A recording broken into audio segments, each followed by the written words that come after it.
चलिए स्टार्ट करते हैं। अच्छा, लास्ट क्लास में एसवीएम पढ़ा था हमने, सही है। अब आज जो है, आज से हम अनसुपरवाइज्ड मशीन लर्निंग स्टार्ट कर रहे हैं, सही है। अनसुपरवाइज्ड मशीन लर्निंग की पहली क्लास है और उससे रिलेटेड हम जो कुछ एल्गोरिथम्स हैं उसको जल्दी जल्दी कवर करेंगे, सही है। आई थिंक अभी भी 6 टॉपिक्स बाकी हैं हमारे टोटल, ठीक है। 6 टॉपिक्स बाकी हैं, तो इंशाल्लाह कोशिश ये कि 3 आज कंप्लीट हो जाएं, 3 नेक्स्ट क्लास के अंदर, सही है। तो मशीन लर्निंग बस इस वीक कंप्लीट करनी है ताकि नेक्स्ट वीक से न्यू टॉपिक स्टार्ट करें डीप लर्निंग का, सही है। अच्छा, तो अब ये एक टॉपिक्स काफ़ी लेंदी है, बहुत लेंदी टॉपिक्स हैं और हमने 3 कवर करने हैं हर हालत में। आज की क्लास में 3 और नेक्स्ट क्लास में 3। तो किस तरीके से चलेंगे, मैं बेसिकली आपको कॉन्सेप्ट बताऊंगा, ठीक है, कि ये जो एल्गोरिथम है वो किस तरह काम करता है। कोड मैनुअली नहीं लिखूंगे, ठीक है। कोड मैं खुद लिख के लिए आया हूँ, यहाँ पे एग्जीक्यूट भी किया हुआ मैंने, ठीक है। और फिलहाल हम क्या करेंगे, इसको रन करेंगे और आपको मेजोरिटी चीज़ें समझ आ रही होंगी, सही है। तो आप लोग घर पर जाके मतलब इसको दोबारा से एग्जीक्यूट करके देख लीजिएगा, अगर कोई मसला हुआ फिर आप नेक्स्ट क्लास में डिस्कस कर लीजिएगा, ठीक है। तो तीनों तकरीबन जो हमने टॉपिक्स कंप्लीट करने हैं उसका कोड मैंने यहाँ पे लिखा हुआ है, तो हम लाइन बाय लाइन इसको देख लेंगे ताकि हमारा टाइम बच जाए और हम उसके कॉन्सेप्ट की तरफ मूव करेंगे, ठीक है। अच्छा, अब पहला जो अनसुपरवाइज्ड मशीन लर्निंग का एल्गोरिथम है वो है के मींस क्लस्टरिंग, सही है। अच्छा, के मींस क्लस्टरिंग स्टार्ट करने से पहले एक चीज़ डिस्कस करते हैं कि अनसुपरवाइज्ड मशीन लर्निंग क्या होती है। हमने पढ़ी थी मशीन लर्निंग की types, supervised machine learning, unsupervised machine learning, reinforcement learning, ठीक है। तो अनसुपरवाइज्ड मशीन लर्निंग क्या होती है जी? एग्जैक्टली, जिसमें सिर्फ इनपुट होगा, ठीक है।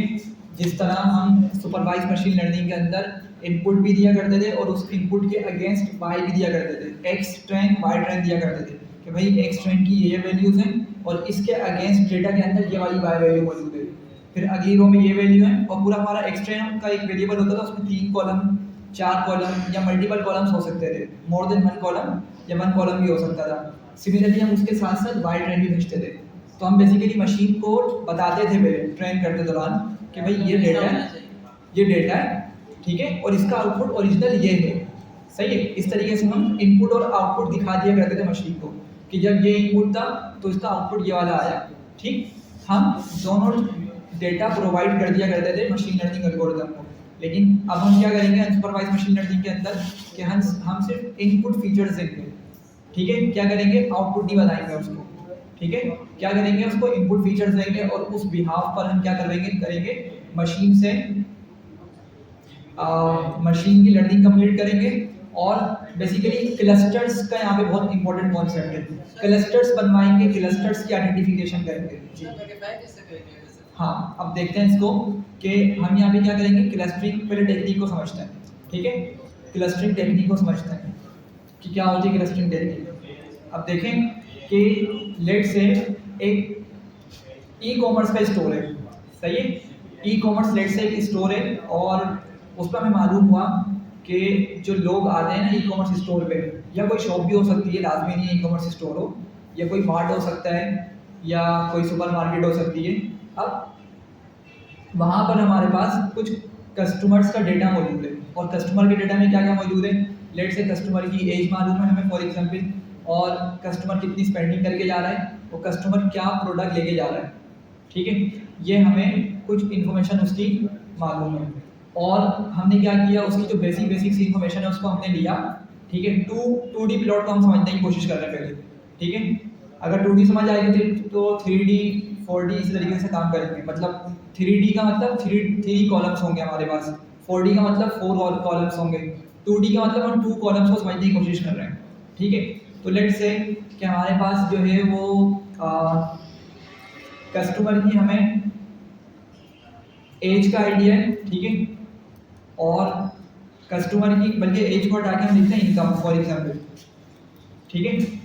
कस्टमर की हमें इनकम का एक रफली आइडिया है और फिर हमें कस्टमर जो है हमें हमसे कितनी परचेज करके जा रहा है, ठीक है। परचेजिंग अमाउंट की बात कर रहे हैं, परचेजिंग अमाउंट, तो हमें उसका भी आइडिया है। तो क्या होगा, लेट से हमें कुछ डेटा पॉइंट्स देखने को मिले और जब हमने उसको प्लॉट किया तो कुछ इस तरह का प्लॉट होगा, ठीक है।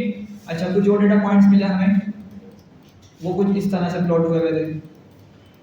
ठीक है, अब अभी तो हमें बिल्कुल मतलब मैं इसको थोड़ा सा सेपरेट करके बना रहा हूँ, लेकिन लाजमी नहीं है कि बिल्कुल ये सेपरेट हो।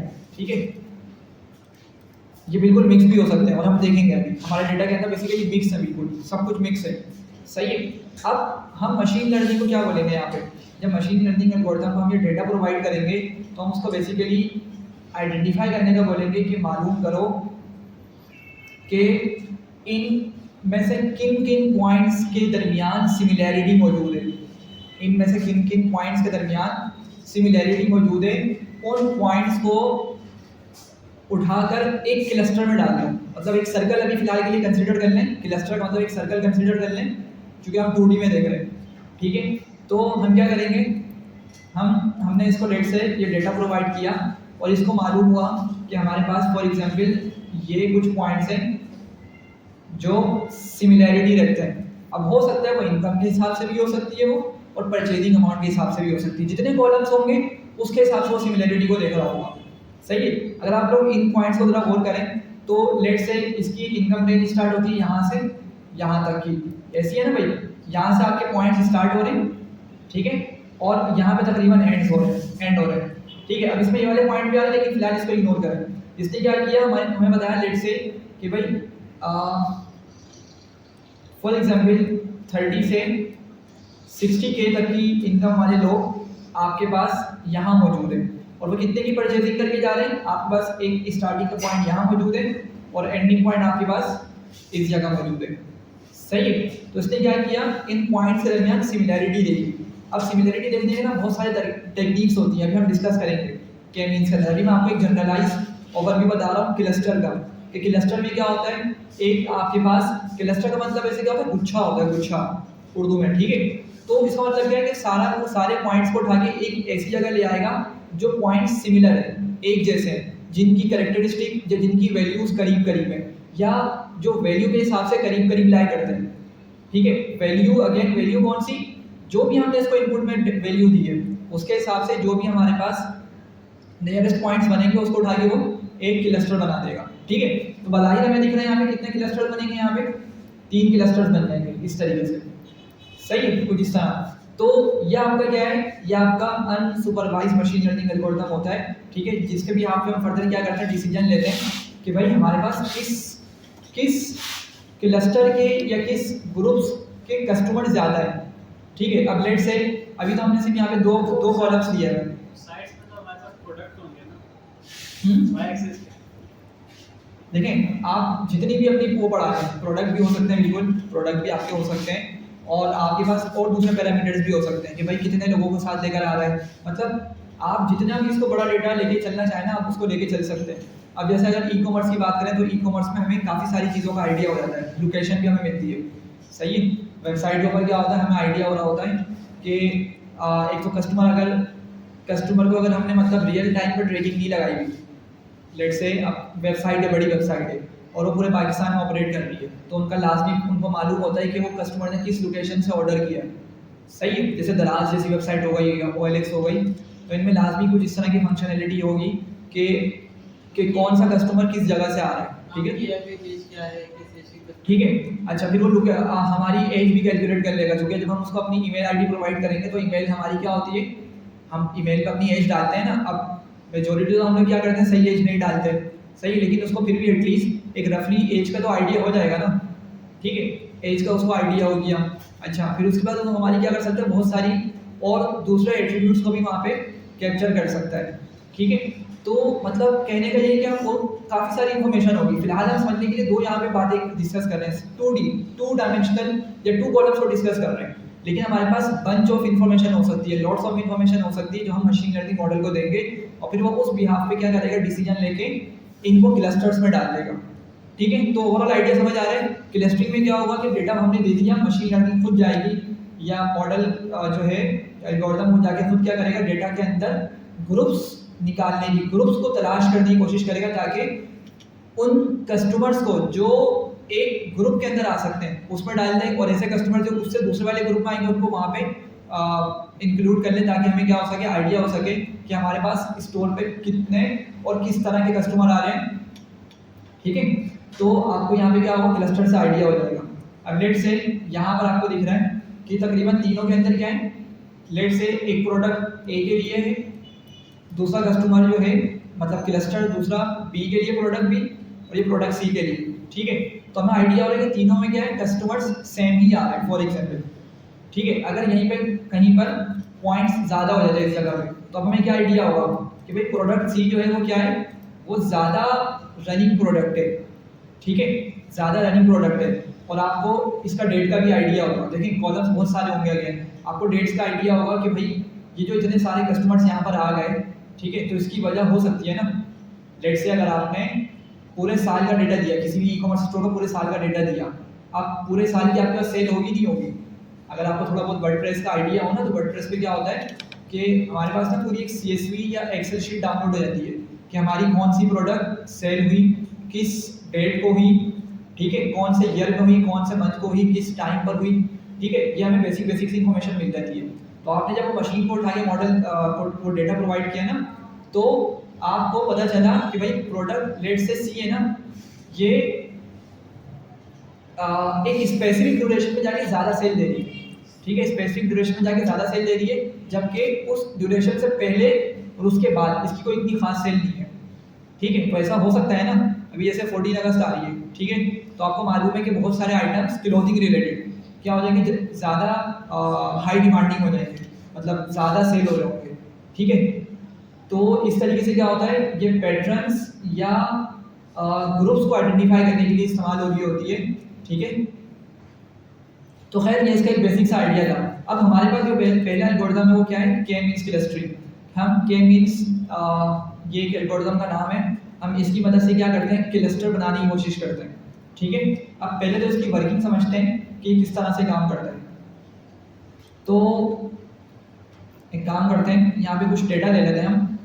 लेट से मैंने इनकम का डेटा लिया, आई लिख रहा हूँ इनकम के लिए, और एक एज का मैंने डेटा ले लिया, बल्कि पहले एज लिख लेता हूँ, एज, इनकम, और लेट से स्पेंडिंग के लिए एज लिख दिया, ठीक है। अब लेट से एक बंदा है, वो आता है 20 एज का, ठीक है, और इनकम लेट से उसकी है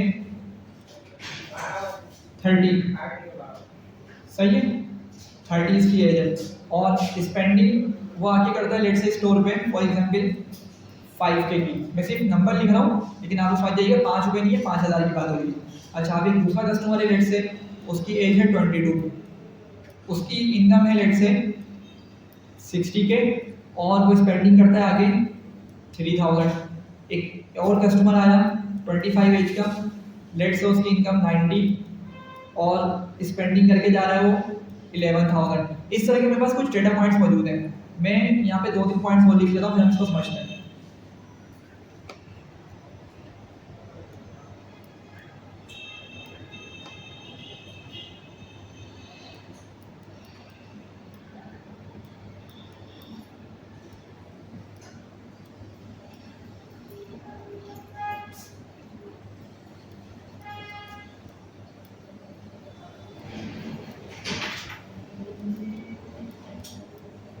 सही है, तो ये मैंने क्या किया, कुछ यहाँ पे बेसिक सी डिटेल्स लिख दी। अब के मीन्स किस तरह काम करता है हम ये समझने की कोशिश कर रहे हैं, ठीक है। तो जरा इसको समझिएगा, क्योंकि ये जो टेक्निक है ना, ये आपकी, हमने जितने भी आज एल्गोरिथम्स पढ़ने हैं ना, के मीन्स है, और के मीन्स के बाद हायरार्किकल क्लस्टरिंग है, और डीपी स्कैन है। तकरीबन तीनों के अंदर ही टेक्निक रहने वाली है। मतलब ये जो अभी हम टेक्निक समझने जा रहे हैं क्लस्टरिंग की, तो ये टेक्निक आपकी आगे काफ़ी सारे एल्गोरिथम्स में यूज़ होगी, तो उसको अच्छे से समझिएगा।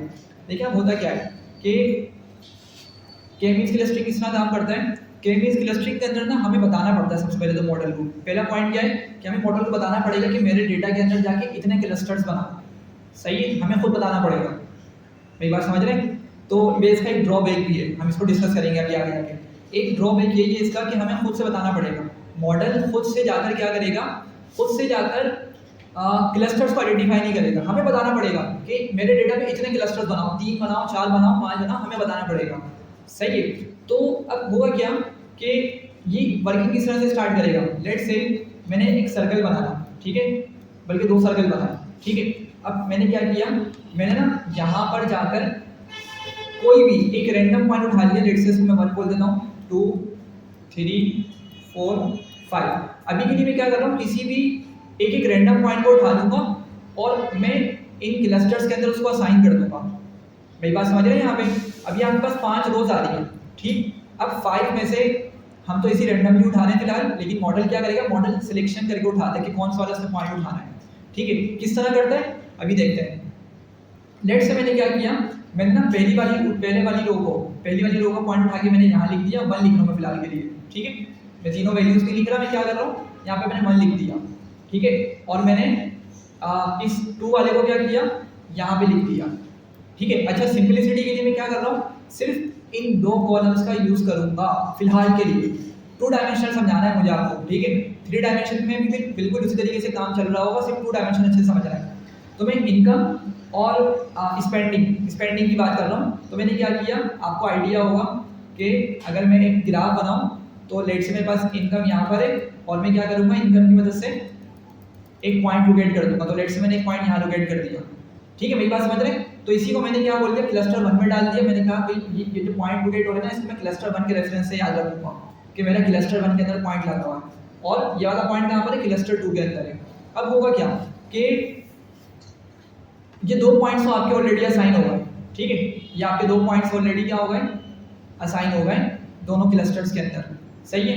अच्छा, इन 2 पॉइंट्स को हम के मींस की टर्म के अंदर इसको बोलते हैं सेंट्रॉइड। क्या बोलेंगे इसको, सेंट्रॉइड। सेंट्रॉइड का मतलब क्या होता है, अगर आपने मैथमेटिक्स पढ़ी हो 11 की, तो हम वहाँ पे मैथमेटिक्स के अंदर पढ़ा करते थे कि सेंट्रॉइड एक डेटा का सेंट्रल पॉइंट होता है, ठीक है। सेंटर बोल रहे हैं या सेंट्रॉइड, मतलब डेटा का एक सेंट्रल पॉइंट जो होगा वो क्या होगा, हमारा सेंट्रॉइड होगा। यहाँ से टेंजेंट्स पास सेंटर से पास की जाती है, जो साइडों से हम लाइन खींचते हैं सेंटर से पास होकर देखें वो तो किस लिहाज से बोल रहे हैं, किस फिगर की बात कर रहे हैं। जैसे कि हम मतलब कि हम ग्राफ के अंदर बीच में एक ट्रायंगल बनाते हैं, फिर जो साइड से उनकी लाइन पास होती है वो सेंट्रॉइड्स हो गए। वो तो टेंजेंट नहीं होता, टेंजेंट सही है। खैर, सेंट्रॉइड सिंपल ये समझे कि डेटा का सेंटर, ठीक है। अब वो किसी भी चीज़ का हो सकता है। लेट्स से अगर आप इसको सर्कल मान लें फॉर एग्जांपल कुछ देर के लिए, तो इसका भी तो एक सेंटर होगा ना यहाँ पर कहीं, ठीक है। इसको सेंटर या इन सिंपल मैथमेटिकल टर्म में हम इसको सेंट्रॉइड भी बोल सकते हैं। अच्छा, सेंट्रॉइड निकालने के डिफरेंट टेक्निक्स होती हैं मैथमेटिकली। हम खैर यहाँ पे इस मशीन लर्निंग एल्गोरिथम को समझने की कोशिश कर रहे हैं कि इसमें क्या होगा। ये जो मैंने यहाँ पे एक पॉइंट लगाया ना, ये वाला, इसको मैं क्या मान रहा हूँ, सेंट्रॉइड मान रहा हूँ। चलिए मैं इसको एक डॉट ही बनाता हूँ इस तरीके से। लेट्स से कि ये मेरा डेटा का सेंटर हो गया। मैंने दोनों डेटा के सेंटर को यहाँ पे पॉइंट बना के लोकेट कर दिया। अब समझिए जरा बात को कि इनको हमने सेंटर मान लिया। अब जो थर्ड वाला है ना, थर्ड वाला मैंने क्या किया, अब मुझे चेक करना पड़ेगा कि थर्ड वाला पॉइंट कौन से क्लस्टर में जाना चाहिए, क्लस्टर नंबर 1 के अंदर, क्लस्टर नंबर 2 के अंदर। ये कैसे डिसाइड करेंगे? देखिए पहले क्या किया, पहले हमने 2 क्लस्टर बना लिए। अगर तो हमने माइंड में रखा है ना कि हमने 2 क्लस्टर बनवाने, अगर मैं डेटा को बोलूंगा मॉडल को 2 क्लस्टर बना, तो क्या करेगा, हमने समझने के लिए उसने 2 सर्कल्स बना लिए। और क्या करेगा, अभी तो हमने रेंडमली मतलब पहला और दूसरी रो को उठा के बारी बारी के एक सर्कल में असाइन कर दिया, ठीक है। लेकिन मॉडल क्या करेगा, प्रॉपर तरीके से ये डिसीजन लेगा कि उसने कौन से वाले रो को, कौन सी वाली डेटा पॉइंट को सबसे पहले सेंट्रॉइड कंसीडर करना है। मेरी बात समझ रहे हैं मैं क्या बोल रहा हूँ? मॉडल ये प्रॉपर कैलकुलेशन के बिहाफ पे सेंट्रॉइड को डिसाइड करेगा, पहला वाला जो सेंट्रॉइड होगा। अच्छा, अब क्या होगा, अब मैंने आप लोगों से पूछा कि मुझे ये थर्ड रो है, इसको डिसाइड करना है कि इस थर्ड रो को मैं सर्कल नंबर 1 या क्लस्टर नंबर 1 में डालूं या क्लस्टर नंबर 2 में डालूं। जी, क्या होना चाहिए, सोचिए बताएं, कुछ माइंड में आ रहा है इससे रिलेटेड? थर्ड वाली रो को मैं क्लस्टर नंबर 1 में डालूं या 2 में डालूं? जी अनीस भाई, एग्जैक्टली, जो जिसके ज़्यादा करीब होगा उसमें डाला जाएगा। लेकिन अब सवाल ये कि हम किस तरह मालूम करें कि भाई कौन सा ज़्यादा करीब है। मतलब ये वाला जो मेरा थर्ड नंबर का पॉइंट है, थर्ड वाली रो है, वो क्लस्टर नंबर 1 के करीब है, क्लस्टर नंबर 2 के करीब है। हमें पहले ये देखना पड़ेगा, भाई ये तो सही बताया कि जो करीब होगा उसमें डाल दिया जाएगा। अब करीब किस तरह आइडेंटिफाई करेंगे, तो इसके लिए ना हमने एक फॉर्मूला पढ़ा हुआ है, हमने इसको मैथमेटिक्स में पढ़ा हुआ है डिस्टेंस फॉर्मूला करके। यहाँ पे इसी का नाम होता है यूक्लिडियन डिस्टेंस, DUCLIDEN। यूक्लिडियन भी बोलते हैं, यूक्लिडियन भी बोलते हैं। ये आपका फॉर्मूला क्या होता है, देखें, ये आप लोगों ने पढ़ा हुआ, ये आपको माइंड में आएगा।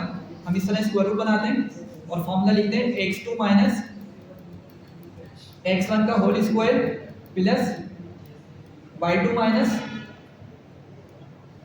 y1 का होल स्क्वायर। सही है। इस फॉर्मूले की मदद से हम क्या करेंगे, डिस्टेंस कैलकुलेट करेंगे और डिस्टेंस कैलकुलेट करने के बाद हम ये डिसाइड करेंगे कि कौन से वाले सर्कल में या कौन से वाले क्लस्टर में मेरी थर्ड वाली रो को जाना चाहिए। यहाँ तक बात समझ रहे हैं? अच्छा, अब जरा जल्दी से देखें मैंने क्या किया। ये मेरी फर्स्ट रो के पॉइंट है ना, ये 30 और 5, ये फर्स्ट रो के वो पॉइंट है जो मैंने उठा के इधर लोकेट किया है। सही है। सॉरी, तो क्या मैं इसको x1 और इसको y1 बोल सकता हूँ? ठीक है, क्या मैं इसको x1 और क्या इसको y1 बोल सकता हूँ? सही है। मैं चलिए लिख भी देता हूँ इसको x1 y1। सही। अच्छा, अभी मैं इस वाले पॉइंट का डिसाइड करना चाह रहा हूँ कि भाई इस वाले पॉइंट को कहाँ जाना चाहिए, क्लस्टर 1 में क्लस्टर 2 में। सही है। तो मैं क्या करूँगा, इस वाले पॉइंट को फिलहाल के लिए क्या कंसिडर कर लूँगा, x2, और इसको क्या बोल दूँगा, y2। तो अब क्या मैं इस फॉर्मूले के अंदर वैल्यूज पुट करके डिस्टेंस निकाल सकता हूँ? हाँ भाई, जरा जल्दी से बताएं, एक कैलकुलेशन परफॉर्म कर लेते हैं। मैं क्या लिखूंगा, x2 क्या है मेरे पास 90 और x1 क्या है 30 का whole square plus y2 minus y1 मतलब 11 माइनस 5 का होल स्क्वायर। ठीक है। अब कैलकुलेटर है किसी के पास साइंटिफिक? हाँ भाई है? नहीं, चलें खैर। अच्छा, इसकी वैल्यू आ गई 60.299। ठीक है, ये डिस्टेंस आया किसका, मेरे थर्ड वाले पॉइंट का फर्स्ट वाले पॉइंट के साथ। सही। अच्छा, अब हम यही काम करेंगे किसके लिए, सेकंड वाले के लिए भी। हमें तो देखिए कंपैरिजन निकालना है ना कि वो क्लस्टर 1 के करीब है, मतलब क्लस्टर 1 में जो सेंट्रॉइड है वो हमारा पॉइंट नंबर 1 है। ठीक है। क्लस्टर 2 का जो सेंट्रॉइड है हमने क्या माना, मेरा पॉइंट नंबर 2 है। तो अभी मैंने क्या किया, क्लस्टर 1 के सेंट्रॉइड के रेफरेंस से मैंने इस पॉइंट तक का डिस्टेंस निकाल दिया। तो मुझे क्या पता चला कि वो 60.299 यूनिट्स अवे है, ये थर्ड वाला पॉइंट। अच्छा, अब मैं क्या करूँगा, सेम प्रोसेस अप्लाई करूँगा इस 2 वाले के लिए। मतलब अभी मैंने x1 y1 इसको बोला था, अब मैं x1 y1 इसको कंसीडर करूँगा, x1 y1 इसको कंसीडर करूँगा और बिल्कुल यही प्रोसेस मैं रिपीट करूँगा किसके साथ, x3 और x2 के साथ। मेरी बात समझ रहे हैं? मतलब ये आपका थर्ड वाली रो और 2 वाली रो, मैं अब इनके लिए यही काम करूँगा इन 2 रोज के लिए। ठीक है, ये बात समझ रहे हैं? तो कर लेते हैं प्रभाव, इसको क्या आ जाएगा मेरे पास, x2 माइनस x1 मतलब 90 माइनस 60 का whole square plus y2 minus y1 का होल स्क्वायर। ठीक है, क्या आ रहा है भाई, 58.70 प्लस 58.70। ठीक है। अच्छा, अब दोनों क्या है, एक दूसरे के करीब है। सही है, लेकिन दोनों में से जो छोटा नंबर होगा वो कौन सा है, 58.7 है ना। ठीक है, तो इसका मतलब क्या है कि ये जो सेकंड वाली रो है, सेकंड वाली रो से जो मेरा थर्ड वाली रो है वो करीब है, वो ज़्यादा करीब है। सही है, तो इसीलिए थर्ड वाले पॉइंट को उठाए कहाँ डाल दिया जाएगा, यहाँ पर डाल दिया जाएगा। लेट से हमने उसको यहाँ पर कहीं लोकेट कर दिया। सही है, ये बात समझ रहे हैं यहाँ तक? तो ये क्या हो गया, आपका इस सेकंड वाले क्लस्टर के अंदर आ गया। अब सेम तरीका हम अप्लाई करेंगे इसके लिए 4 वाले के लिए भी। मतलब 4 वाले को पहले हम डिस्टेंस कैलकुलेट करेंगे इस 1 वाले के साथ। ठीक है, और फिर 4 वाले का इस 2 वाले के साथ डिस्टेंस कैलकुलेट करेंगे, और वो जहाँ पर जिस कंडीशन में हमें डिस्टेंस कम मिल रहा होगा हम उसको उस वाले क्लस्टर में उठा के डाल देंगे। तो लेट से कि वो पॉइंट यहाँ पर आ गया। ये प्रॉपर तो हम वैसे कैलकुलेशन से ही निकालेंगे, लेकिन लेट्स का पॉइंट यहाँ पर आ गया। ठीक है, अब ये सेम काम हम करेंगे किसके लिए, 5th रो के लिए। अब हमारी जितनी भी रोज होंगी हम उन सब के लिए वाला काम रिपीट करते चले जाएंगे। यहाँ तक क्लियर हो रही है बात? तो हम डिस्टेंस के बिहाफ पे यहाँ पे बहुत सारे पॉइंट्स को लोकेट कर देंगे। कुछ पॉइंट्स यहाँ पर आ जाएंगे और कुछ पॉइंट्स यहाँ पर आ जाएंगे। यहाँ तक क्लियर है भाई? जी जल्दी से बताएं। अभी तक हमने क्या किया, एक इनिशियली खुद से एक सेंट्रॉइड लोकेट कर दिया, जो कि मॉडल क्या करेगा, प्रॉपर कोई कैलकुलेशन की मदद से सेंट्रॉइड लोकेट करता है। ठीक है, वो देखता है कि कौन सा वाला पॉइंट ऐसा हो सकता है जो डेटा के सेंटर पे लाई कर रहा, वो खुद पहले कैलकुलेट कर लेगा। ठीक है, और उसी पॉइंट को सेंट्रॉइड कंसीडर करेगा, पहले क्लस्टर का सेंट्रॉइड और दूसरे क्लस्टर का सेंट्रॉइड, वो उन्हीं को खुद ब खुद कैलकुलेट करेगा। ठीक है, तो फिलहाल हमने क्या किया, रैंडमली उठा के 1 और 2 को यहाँ पे सेंट्रॉइड बना दिया, और फिर हमने हर रो को उन दोनों सेंट्रॉइड्स से या उन दोनों सेंट्रॉइड्स की मदद से डिस्टेंस कैलकुलेट किया। ठीक है, और जिस रो का मुझे डिस्टेंस कम मिला जिस सेंट्रॉइड की मदद से, जिस भी सेंट्रॉइड की रेफरेंस से, तो मैंने पॉइंट को उठा के उन्हीं क्लस्टर्स में डाल दिया। ठीक है, क्लस्टर्स आपका पूरा एक सर्कल नुमा शेप है, ये सर्कुलर हम शेप बना रहे हैं, और आपके पॉइंट्स बेसिकली क्या है, ये आपके इंडिविजुअल डेटा पॉइंट्स हैं। ठीक है, तो मॉडल ने इतना तो काम कर लिया, यहाँ तक क्लियर है। अच्छा, अब होता क्या है कि हमारा सेंट्रॉइड अभी तक क्या था, ये थोड़ा सा डार्क वाला पॉइंट है ना, ये पहला वाला पॉइंट ये सेंट्रॉइड था। सिमिलरली ये 2 वाला क्या था, ये सेंट्रॉइड था मेरा सेकंड वाले क्लस्टर के अंदर। अब मॉडल यहाँ पे आके दोबारा से सेंट्रॉइड कैलकुलेट करेगा। क्या करेगा, जब इसने तमाम रोज को असाइन कर दिया क्लस्टर्स के अंदर, तो अब क्या करेगा, ये उनका सेंट्रॉइड फिर से कैलकुलेट करेगा। ठीक है, क्यों, क्योंकि समझे बात को, पहले जो उसने सेंट्रॉइड उठा के लगाया था ना, अब समझिए ये पॉइंट आपको क्लियर होगा थोड़ा सा।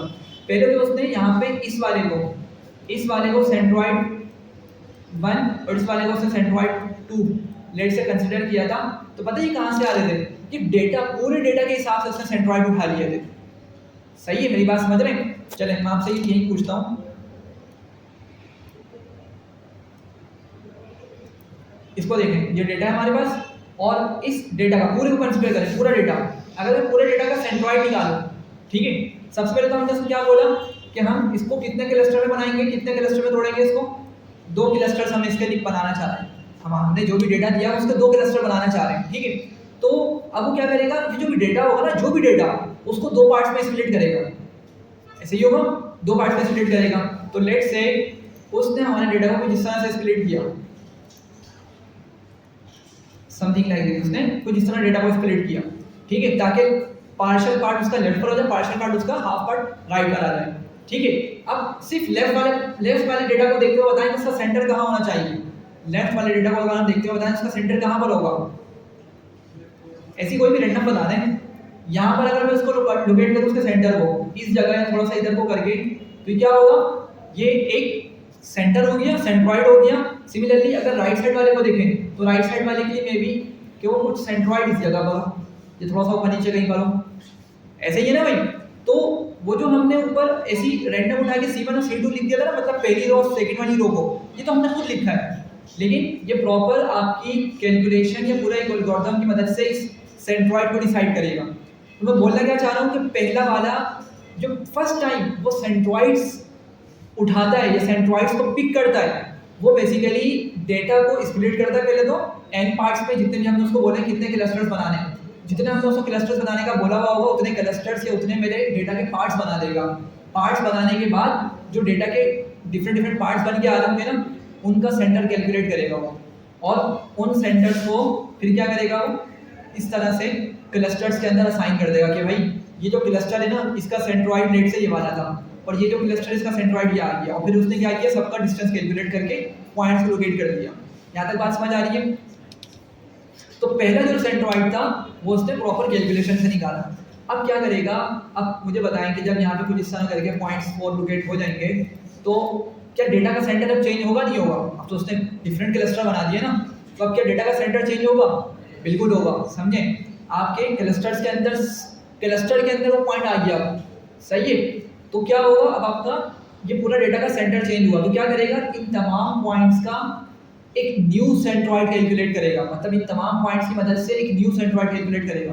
अभी तक मेरे सेंट्रॉइड की वैल्यू क्या थी, अभी तक मेरे सेंट्रॉइड की वैल्यू क्या थी, 30,5। यही दो वैल्यूज थी ना मेरे पास। 2 डायमेंशनल डेटा की बात कर रहे हैं। 3 डायमेंशनल डेटा होता तो एक और कॉलम बढ़ जाता, 4 डायमेंशन होता तो एक और कॉलम बढ़ जाता। अभी तक मेरा सेंट्रॉइड के कोऑर्डिनेट ये थे, सही है, सेंट्रॉइड के पॉइंट्स ये थे। अब और यहाँ पर कितने थे, 60,3 ये मेरे सेंट्रॉइड के कोऑर्डिनेट्स से, सेंट्रॉइड के पॉइंट्स से।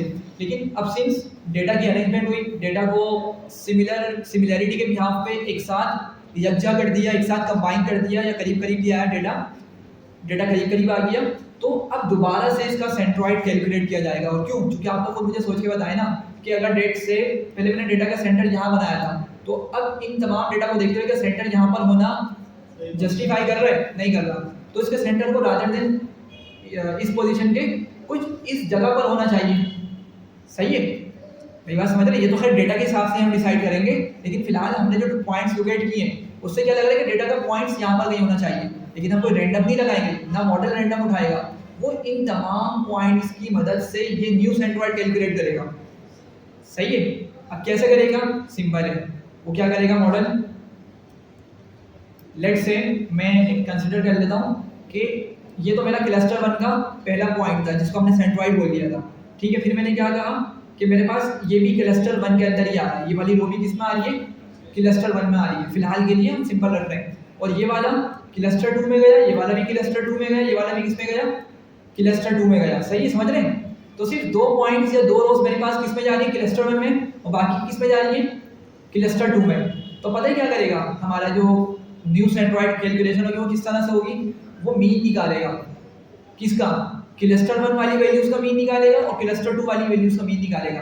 अब क्या होगा देखें, सबसे पहले तो क्या करेगा? 30 उठाएगा, ठीक है, इनकम के लिए, और इनकम की वैल्यू कितनी है क्लस्टर 1 के लिए? दूसरी 72। इसको सम करेगा, डिवाइड करेगा किससे? 2 से। सही है। अच्छा, सिमिलरली ये स्पेंडिंग भी तो मेरी थी ना यहाँ पे, स्पेंडिंग वाली वैल्यू भी होगी, तो स्पेंडिंग को उठाएगा जो कि 5 है, और दूसरे वाले क्लस्टर में क्या था? 7, और डिवाइड कर देगा इसको 2 से। मीन निकालना सिंपल ये, ठीक है। तो अगर 3 वैल्यूज होती तो क्या होता? 3 से डिवाइड हो रहा होता है अगर 3 कॉलम्स होते मेरे। सही है। तो खैर इसने क्या किया, यहाँ से कैलकुलेट किया और इसके पास एक न्यू वैल्यू आ जाएगी 102, कितना? 51 आ जाएगा यहाँ पे, यहाँ 51, और यहाँ कितना हो जाएगा? 12 और 6। अब ये जो कैलकुलेशन के बाद अब पॉइंट्स मिले ना, अब ये मेरा सेंट्रोइड बन जाएगा। समझ रहे हैं? क्लस्टर का ये सेंट्रोइड बन जाएगा। सही है। सिमिलरली यही कैलकुलेशन परफॉर्म होगी इस C3 के लिए, C2 के लिए, क्लस्टर 2 के लिए। अब इसमें 3 वैल्यूज होंगी, बस डिफरेंस ये, ठीक है। क्यों? चूंकि 3 पॉइंट्स हमारे हमने कहा क्लस्टर 2 में जा रहे हैं, तो एक में लिख देता हूँ, नेट से पहले 60 आ जाएगा, फिर कौन आएगा? 60 के बाद 90, और फिर 90 के बाद 50, और सिंस मीन निकाले तो डिवाइड किससे होगा? ये 3 से डिवाइड हो जाएगा, फिर इसकी एक वैल्यू आ जाएगी। सिमिलरली हम यही काम स्पेंडिंग के लिए भी करेंगे। सही है। और इसकी मदद से हमें एक और न्यू पॉइंट मिल जाएगा। तो बेसिकली जो न्यू पॉइंट मिलेगा उसको हम अपना न्यू सेंट्रोइड मान लेंगे। सही है।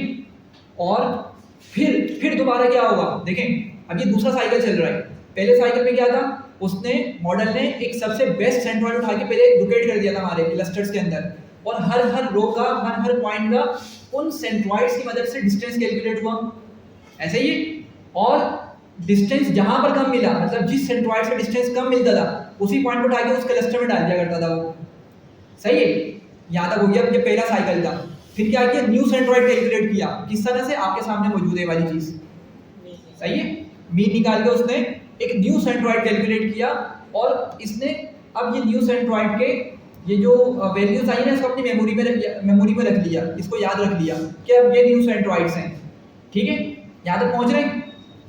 अब क्या करेगा? अब दोबारा से तमाम पॉइंट्स को क्या करेगा?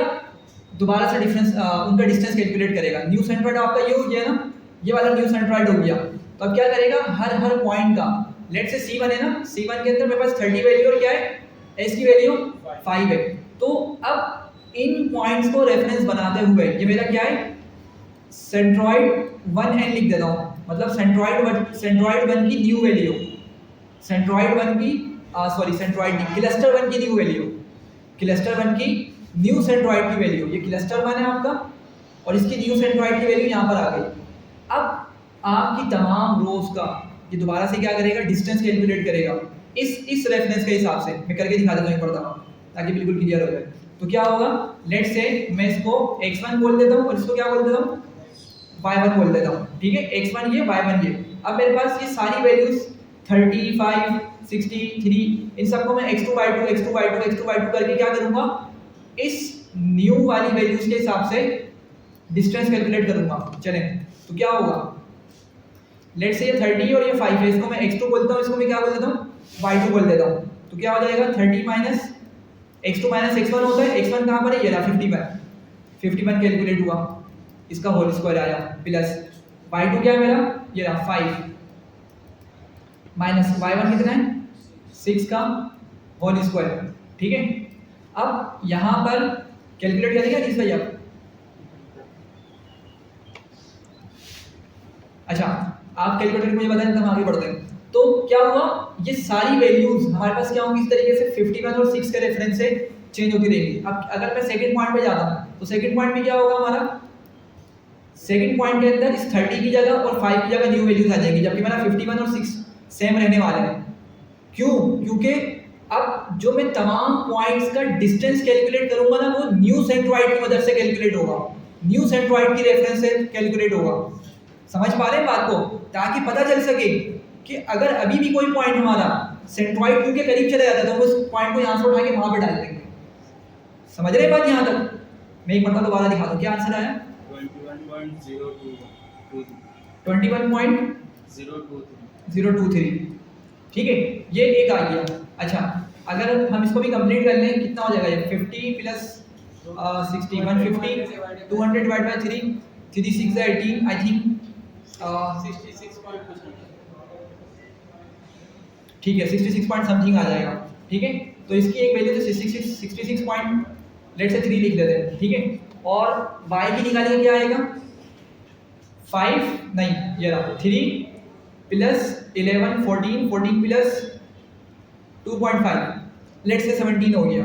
17 डिवाइड बाय 3 कितना हो जाएगा? 5 पॉइंट समथिंग हो जाएगा। ठीक है, तो हम 5.8 कंसिडर कर लेते हैं इसको, 5.8। तो अब ये सेट क्लस्टर 2 का ये मेरा न्यू सेंट्रोइड कैलकुलेट होकर आया। ठीक है, तो हम क्या करेंगे, अब तमाम पॉइंट्स का इस सेंट्रोइड की मदद से भी डिस्टेंस कैलकुलेट करेंगे। एक लिख लेते हैं, तो क्या हो जाएगा मेरे पास? 30 माइनस 66.3 का होल स्क्वायर प्लस, और क्या है मेरे पास? 5 माइनस 5.8 का होल स्क्वायर। फिर इसका डिस्टेंस कैलकुलेट करेंगे, हमें आइडिया हो जाएगा कितना आ रहा है इस भाई?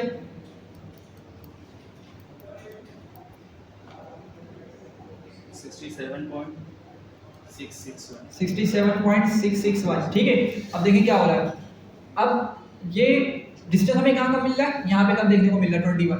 ठीक है, तो अगर ये पॉइंट ऑलरेडी यहाँ था, लेट से हमने कहा था ना कि मेरा जो C1 है उसको तो हमने पहले ही सेंट्रोइड माना हुआ था, सही है, तो वो मेरा ऑलरेडी इधर था और वो अभी भी क्या बता रहा है? डिस्टेंस मुझे यहाँ से कम बता रहा है, तो वो यहीं पे रहेगा, वो नहीं हिलने वाला। ठीक है, लेकिन समझे बात को, अगर ये वैल्यू होती मेरी बड़ी और ये वैल्यू मुझे छोटी देखने को मिलती, तो हम क्या करते हैं? इसको उठाकर यहाँ से क्लस्टर 2 के अंदर पहुँचा देते पॉइंट को। मतलब ये हम खुद मैन्युअली नहीं करेंगे, मॉडल खुद का खुद ये सब कुछ हैंडल कर रहा हो चीज़ों को, सही है। तो इस तरह ये साइकिल्स रिपीट होते रहेंगे अंटिल कि हम जब हर साइकिल के बाद आपको मालूम है कि न्यू सेंट्रोइड कैलकुलेट करने जाएंगे।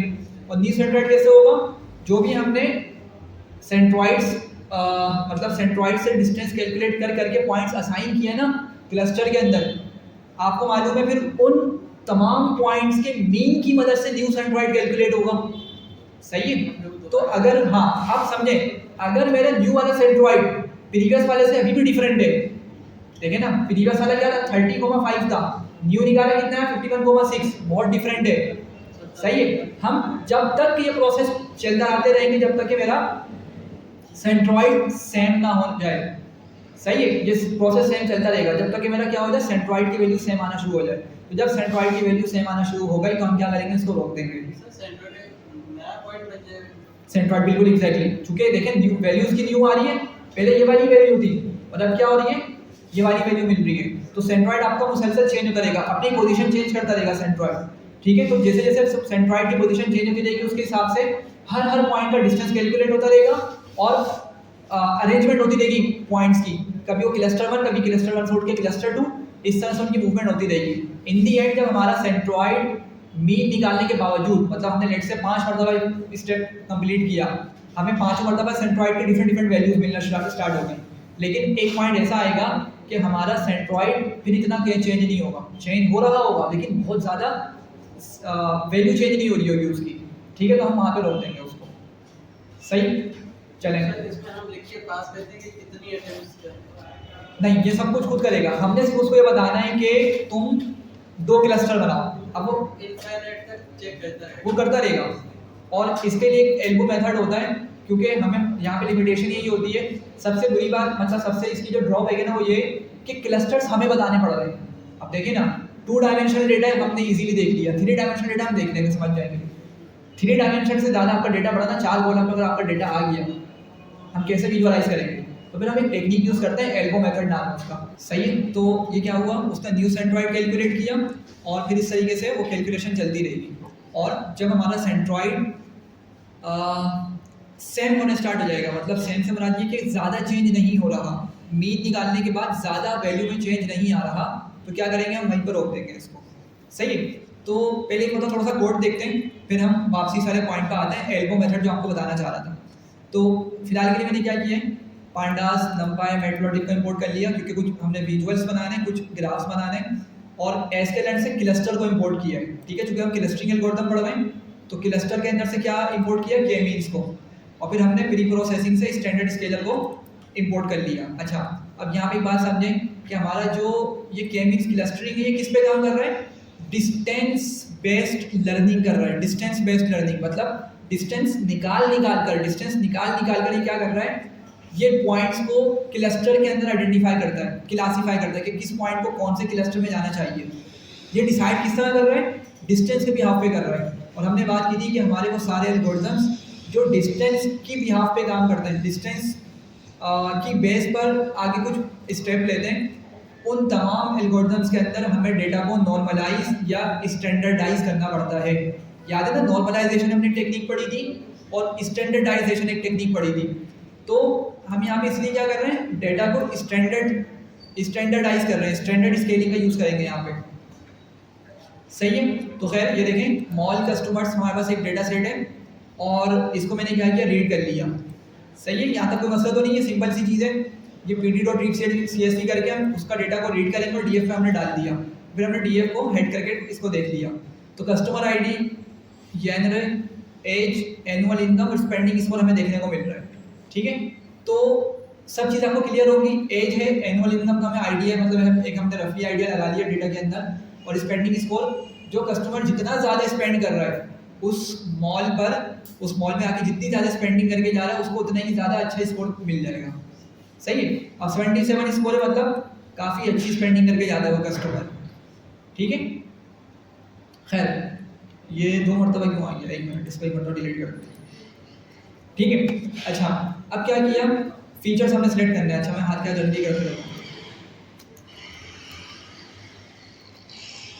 फीचर्स सेलेक्ट करने हैं। अच्छा, अभी हम क्या कर रहे हैं, तमाम कॉलम्स पे काम नहीं कर रहे हैं, हम जेनरिक और बल्कि जेनर वाले को फिलहाल हमने हटा दिया, एज हमने रखा, एनुअल इनकम रखा और स्पेंडिंग स्कोर रखा। फिलहाल के लिए हम क्या करना चाह रहे हैं, सिर्फ जो न्यूमेरिकल कॉलम्स हैं उसको हम आगे लेके चलेंगे।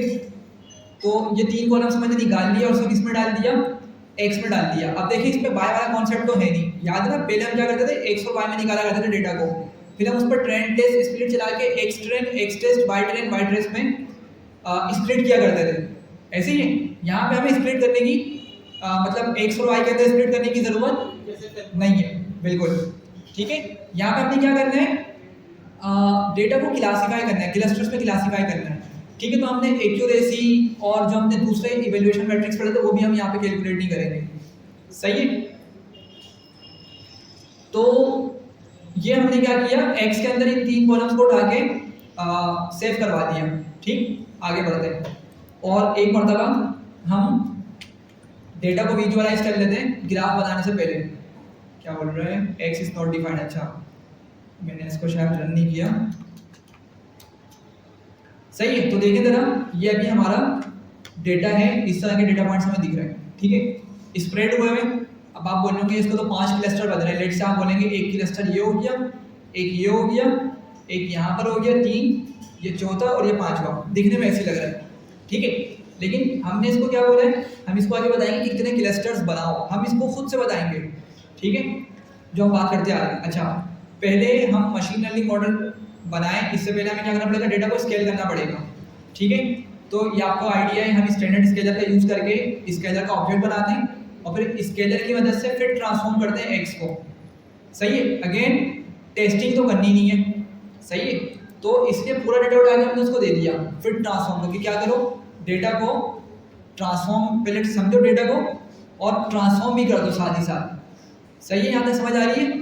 ऊपर हमने कभी ऐसा नहीं किया, ऊपर हम फिर ट्रांसफॉर्म एक्स ट्रेन पर चलाते थे और ट्रांसफॉर्म सिर्फ किस पे चलाते थे, एक्स टेस्ट पे चलाते थे। लेकिन यहाँ पे पूरा डेटा हमने ट्रांसफॉर्म करवा दिया उसको, फिर ट्रांसफॉर्म करवा दिया और इसको एक्स स्केल में सेव कर दिया। ठीक है यहाँ तक?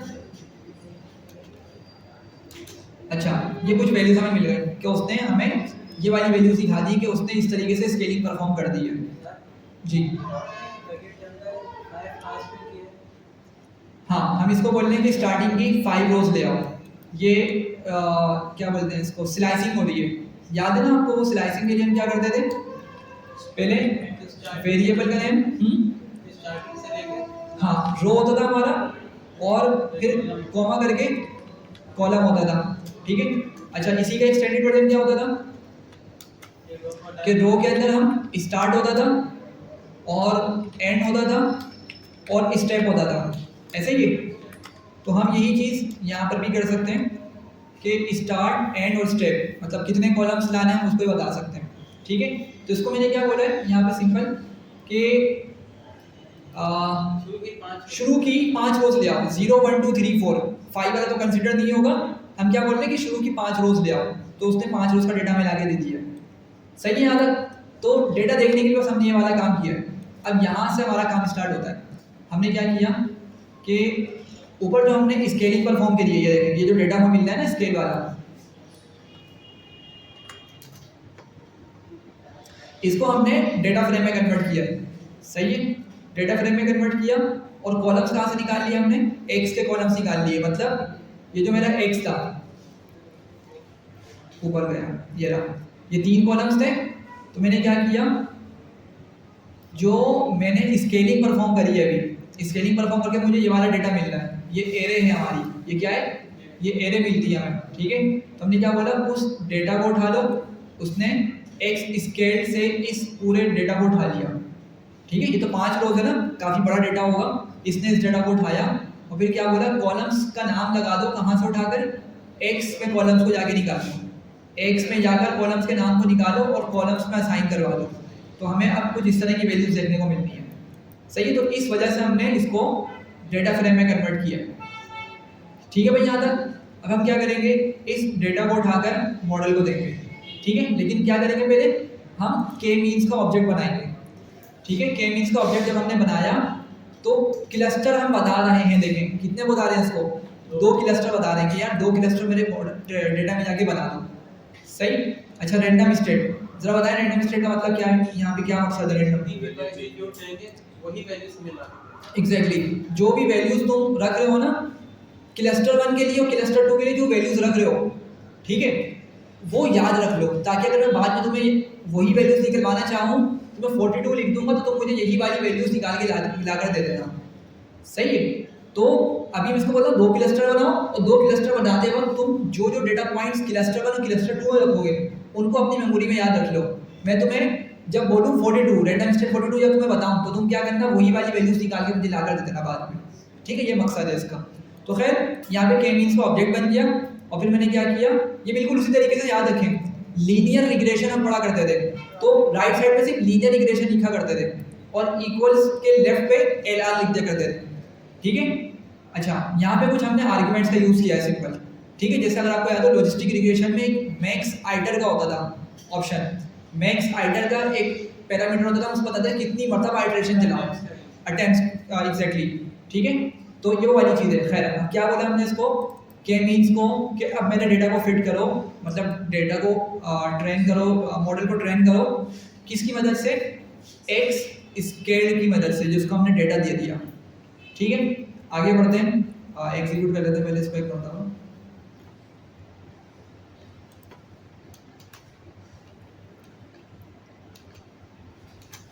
अच्छा, अब हमने निकाला, हमने कितने क्लस्टर बनाने को बोले थे इसको, 2।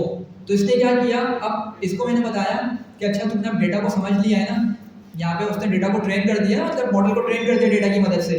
अब मैंने क्या बोला कि ज़रा ये तो बताओ कि तुमने कितने लेबल्स बनाए, तो सिंस हमने इसको 2 क्लस्टर बनाने के बोले थे, सही है ना, 2 क्लस्टर इसको बनाने का कहा था, 1 2, तो क्या बोलेगा इसको, कुछ पॉइंट्स को 0 बोल देगा, कुछ पॉइंट्स को क्या बोल देगा, 1 बोल देगा। ठीक है, क्लस्टर 1 क्लस्टर 2 डेफिनेटली नहीं बोलेगा, ये 0 और 1 बोल देगा। तो यहाँ पे हमें वही वैल्यू देखने को मिलती है कि जो भी हमने इसको डेटा दिया था ना, यहाँ पे एक्स स्केल वाला डेटा, तो इसमें से कुछ पॉइंट को उसने उठा के 1 में डाल दिया, कुछ को उठा के 0 में डाल दिया, ठीक है। अच्छा, एक और चीज़ कि ये जो डेटा आ रहा है ये बेसिकली क्लस्टर्स की इंफॉर्मेशन है कि इसने कौन सी रो को क्लस्टर में डाला। देखिए मैंने तो उसको C1 लिख दिया था, ये रहा C1 लिख दिया था, C2 लिख दिया था, लेकिन ये क्या कर रहा है, ये 0 बोल रहा है या 1 बोल रहा है कि इसने कौन सी वाली रो को कौन से वाले क्लस्टर में उठा के डाला, ठीक है। तो मैंने क्या किया, मैंने दोबारा से उसी डेटा फ्रेम में जाके एक क्लस्टर का कॉलम बनाया और इन तमाम वैल्यूज़ को असाइन करवा दिया। समझ रहे हैं यहाँ तक? ये देखें क्लस्टर का एक कॉलम आ गया न्यू, और ये मुझे 1 0 यहाँ पे देखने को मिल रहा है। बताएं जरा, क्लियर हो रहे हैं यहाँ तक? अच्छा आगे बढ़ते हैं और एक मरतबा एग्जीक्यूट करके इसको, सर हमने डायरेक्ट लेबल पास कर दिए, लेबल हाँ लेबल से क्रिएट होता है, लेबल का एक नया कॉलम क्रिएट हो जाता है डेटा। देखें लेबल्स हमने इसको वेरिएबल बना के सेव कर दिया था। लेबल्स अंडरस्कोर करके जब निकाला ना तो उसने क्या किया, हमें सारे लेबल्स ला के दे दिए कि भाई उसने इन पॉइंट्स को क्लस्टर 1 क्लस्टर 2 में डाला है, उसको लेबल्स में सेव कर दिया और उसी लेबल्स को उठा के हमने यहाँ पास करवा दिया। सही, तो अब हम इसको विजुअलाइज कर लेते हैं, एक मरतबा एग्जीक्यूट किया। अच्छा ये आप लोगों को आइड्स का पता है, हमने स्केटर का यूज़ किया, PLT स्केटर प्लॉट बनाएगा, ये विजुअलाइजेशन मैटप्लॉटलिब का पार्ट है, ठीक है। तो हमने इसको बोला कि एक्स पे क्या रखो भाई, एनुअल इनकम रखो, और मतलब सॉरी ये हमारी एक्स वाली वैल्यू होती है और अगली वैल्यू कौन सी होती है, वाई की होती है। तो मैंने क्या बोला, एक्स में से जाकर मेरा कॉलम निकालो कौन सा, एनुअल इनकम का, इसको एक्स पे रखो, और अगली वैल्यू भी एक्स से निकालो, लेकिन वो कहाँ आएगी, वो वाई एक्सिस पर आएगी, ठीक है। और सी बेसिकली होता है कलर्स को यूज़ करने के लिए। मैंने क्या बोला, जो लेबल्स तुमने बनाए ना उसके भी यहाँ पे मेरे कलर्स को शो करवा दो। तो अब देखिए इसने क्या किया, एक्स एक्सिस पे एनुअल इनकम आ गई, वाई लेवल पे स्पेंडिंग स्कोर हमने लगा दिया, ये ना यहाँ से स्पेंडिंग स्कोर की वैल्यू जा रही है और यहाँ पे हमने उसको लेबल दे दिया। तो देखें एक्स एक्सिस पे एनुअल इनकम की वैल्यू और वाई एक्सिस पे स्पेंडिंग स्कोर की वैल्यू आ गई। तो अब हम इसने 2 पॉइंट्स दिखा दिए, सी कलर को शो कर रहे हैं कि हम उसको बताना चाह रहे हैं कि क्या करो, कलर्स को सेपरेट करके दिखाओ, जो डिफरेंट कलर्स का यूज़ करो, किसके भी यहाँ पे कलर्स का यूज़ करो, लेबल्स के हिसाब से। और लेबल्स कितने थे हमारे पास टोटल, यूनिक 2 थे, 0 या 1। अगर 3 होता तो 3 कलर भी दिखाता हमें, अगर 4 होता तो 4 कलर्स दिखाता डिफरेंट, ठीक है। तो एक मतलब शॉर्ट टेक्निक है कलर्स को सेपरेट करने के लिए। तो हमने इसको 2 क्लस्टर्स बनाने का बोला था, तो इसने क्या किया, अब आपको दिख रहा है कि इसने कुछ इस तरह के क्लस्टर्स बनाए, ठीक है। अच्छा अब आप बोलेंगे यार सेंट्रॉइड का, सेंट्रॉइड तो दिख नहीं रहा, क्योंकि हमने तो समझे इसको सेंट्रॉइड की मदद से। अभी सेंट्रॉइड को देखते हैं, फिलहाल के लिए समझें कि हमने इस तरह से क्लस्टर्स बनवाए, ये हमने क्लस्टर्स बनवाए ना पहले, ये ठीक है। किस तरह बनवाए, ये रहा आपके पास, पहले मॉडल को फिट किया, फिर इसको बोला के मीन से लेबल्स बताओ। लेबल्स बनाने का मतलब क्या है कि वो हमें क्लस्टर का बता रहे कि उसने कौन कौन से पॉइंट्स को किन किन क्लस्टर में डाला। तो सिंस हमने उसको दिए ही 2 क्लस्टर का बात कहा था कि 2 क्लस्टर बनाओ, तो उसने मेरे पॉइंट्स को 2 क्लस्टर के अंदर ही क्लासीफाई कर दिया, सेपरेट कर दिया, और यहाँ पे कलर्स को हमने यहाँ पे प्रिंट करवा दिया। अब आगे बढ़ते हैं और ये देखें, अब सबसे पहले तो क्लस्टर का सेंटर हम निकाला है हमने। क्लस्टर का सेंटर का मतलब क्या हुआ भाई, सेंट्रॉइड ना, क्लस्टर का सेंटर, अभी जो हम बात करते आ रहे हैं पीछे, क्लस्टर का सेंटर क्या है, सेंट्रॉइड है, ठीक है। अब आप मुझे बोलेंगे कि यहाँ पे सेंट्रॉइड की वैल्यूज किस तरह मिल रही है, पहले मैं इसको समझा देता हूँ, इसको कॉपी कर लेता हूँ जरा।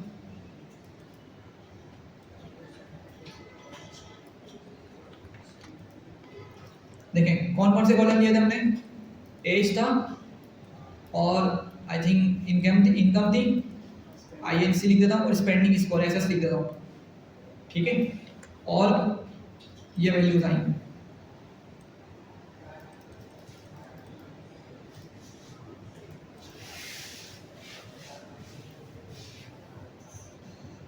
सही। तो ये बेसिकली क्लस्टर 1 की वैल्यूज हैं कि क्लस्टर 1 की जो एज का सॉरी क्लस्टर 1 का जो एज का सेंट्रॉइड आया वो उसने हमें ये बताया है, ठीक है। अच्छा मैं बता दूँ, थोड़ा सा उसको क्लियर करता हूँ। इनकम का जो सेंट्रॉइड आया वो इसने ये बताया, ठीक है, माइनस में हो सकता है। देखिए सेंट्रॉइड हमारा माइनस, देखिए ना, अगर मैं आपको दिखाऊँ ग्राफ क्या होता है हमारा, अगर इस जगह पर हम आ गए नीचे वाली जगह पे तो क्या मुझे माइनस वैल्यूज मिलेंगी? मिलेंगी। अगर नीचे आ गया मैं इस जगह पर तो मुझे वाई एक्सिस माइनस में मिलता है, और अगर मैं राइट साइड पर आ गया तो मुझे यहाँ पे एक्स की नेगेटिव वैल्यूज देखने को मिल रही होती है, तो माइनस में आंसर आ सकता है। डिस्टेंस नहीं है ये डिस्टेंस नहीं है, ये सेंट्रॉइड है, मीन की मदद से निकला हुआ सेंट्रॉइड है, ठीक है।